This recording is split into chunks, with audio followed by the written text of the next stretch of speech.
क्या आप भी क्लास 10 की तैयारी कर रहे हैं और एमीटर और वोल्ट मीटर में अंतर नहीं जानते हैं? बहुत दिक्कत होने वाला है। आज हम लोग अभी समझते हैं कि एमीटर और वोल्ट मीटर में अंतर क्या है। एमीटर जो होता है बच्चों, ये विद्युत धारा की प्रबलता को मापता है और वोल्ट मीटर जो होता है बच्चों, ये किसी दो बिंदुओं के बीच के विभवांतर को मापता है। एमीटर जो होता है इसको श्रेणी क्रम में जोड़ा जाता है और वोल्ट मीटर जो होता है बच्चों, उसको समानांतर क्रम में जोड़ा जाता है, यानी एक ही तार में एमीटर को और दोनों तार में वोल्ट मीटर को जोड़ा जाता है। एमीटर जो होता है बच्चों, इसको मापा जाता है एम्पियर में, जब भी इसका वैल्यू आता है एम्पियर में मापते हैं, और वोल्ट मीटर को हम लोग वोल्ट में, यानी वोल्ट मीटर से जो हम लोग को वैल्यू प्राप्त होता है उसको वोल्ट में दिखाते हैं। एक और अंतर आपको याद रखना है और कमेंट करके बताना है वो अंतर क्या है बच्चों।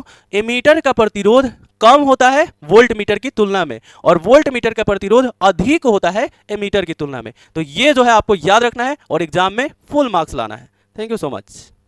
क्या आप भी क्लास 10 की तैयारी कर रहे हैं और एमीटर और वोल्ट मीटर में अंतर नहीं जानते हैं? बहुत दिक्कत होने वाला है। आज हम लोग अभी समझते हैं कि एमीटर और वोल्ट मीटर में अंतर क्या है। एमीटर जो होता है बच्चों, ये विद्युत धारा की प्रबलता को मापता है और वोल्ट मीटर जो होता है बच्चों, ये किसी दो बिंदुओं के बीच के विभवांतर को मापता है। एमीटर जो होता है इसको श्रेणी क्रम में जोड़ा जाता है और वोल्ट मीटर जो होता है बच्चों, उसको समानांतर क्रम में जोड़ा जाता है, यानी एक ही तार में एमीटर को और दोनों तार में वोल्ट मीटर को जोड़ा जाता है। एमीटर जो होता है बच्चों, इसको मापा जाता है एम्पियर में, जब भी इसका वैल्यू आता है एम्पियर में मापते हैं, और वोल्ट मीटर को हम लोग वोल्ट में, यानी वोल्ट मीटर से जो हम लोग को वैल्यू प्राप्त होता है उसको वोल्ट में दिखाते हैं। एक और अंतर आपको याद रखना है और कमेंट करके बताना है वो अंतर क्या है बच्चों।